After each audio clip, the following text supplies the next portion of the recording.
Sveiki! Šodien esmu zemnieku saimniecībā ar Aiku kopā ar Kristapu no Bayer, lai apskatītu ziemas rapšu sējumus. Čau!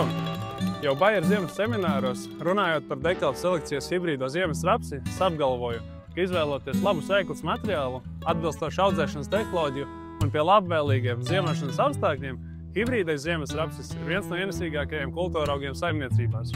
Un šodien, skatoties uz šo lauku un kopumā domājot par rapšu laukiem visā Latvijā, es esmu pārliecināts, ka ar katru dienu mēs esam par soli tuvāk tam, lai par šī apgalvojuma patiesību arī pārliecinātos.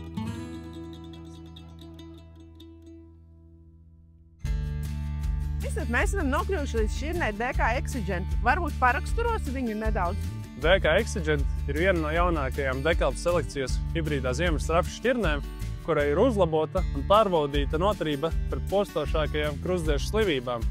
Jau klasiski dekalpu selekcijas hibrīdā rapšu šķirnēm, arī DK Exigent, ir paaugstināta noturība pret trāciņu zeltēšanas vīrusu, kā arī dubulta noturība pret krustdiežu stublāju puvi. Savukārt, novērojot šķirni izmēģinājumos un arī ražojošos laukos, ir secināts, ka šķirnei DK Exigent ir zemāka ieņēmība pret balto puvi, kā arī te ir būtiski zemāka ieņēmība pret verticilāro vīti. DK Exigent ir gara auguma hibrīdā rapšu šķirne ar labu veldres noturību. Kristap, lielisks šķirnes apraksts. Varbūt tās, kad var pastāstīt kaut ko vairāk par sējas termiņam. Šķirni Exigent mēs varam raksturot ar strauju rudens attīstību.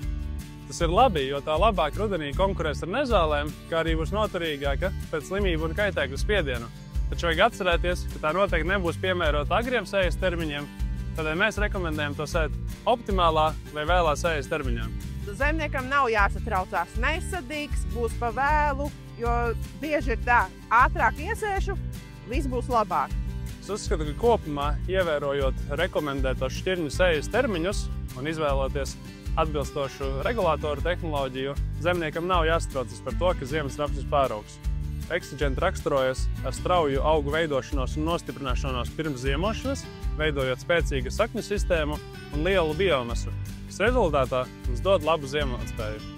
Kristap, kā šī šķirne uzvedās pavasarī?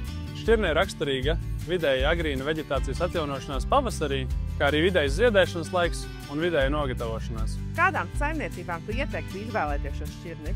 Ņemot vērā, ka šķirne DK Exigent raksturojas ar augstu ražas potenciālu un augstu eļļas saturu sēklās, tā labāk piemērota intensīvi saimniekojošām saimniecībām.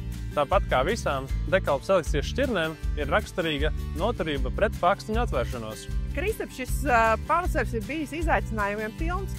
Kā tu domā, tas ir atstājis iespēju uz rapšiem? Pilnīgi piekrītu.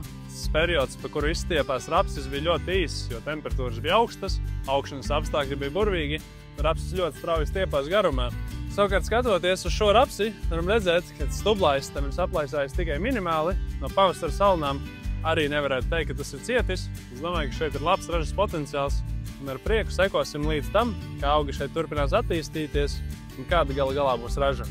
Tātad, Kristap, šo šķirni mēs iesakām intensīvi strādājušām zemnieku saimniecībām. Zemnieku ieguvums būs augstsražīga, slimību noturīga šķirne, noturīga arī pret pākstiņu atvēršanos, kā arī veldres izturība šai šķirnei būs laba.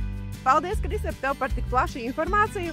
Un DK Exigent ir mūsu portfelī, kā arī, ja jūs ieinteresē šī šķirne, droši uzrunājiet mūsu pārdošanas komandu. Paldies jums un visiem ražīgu sezonu!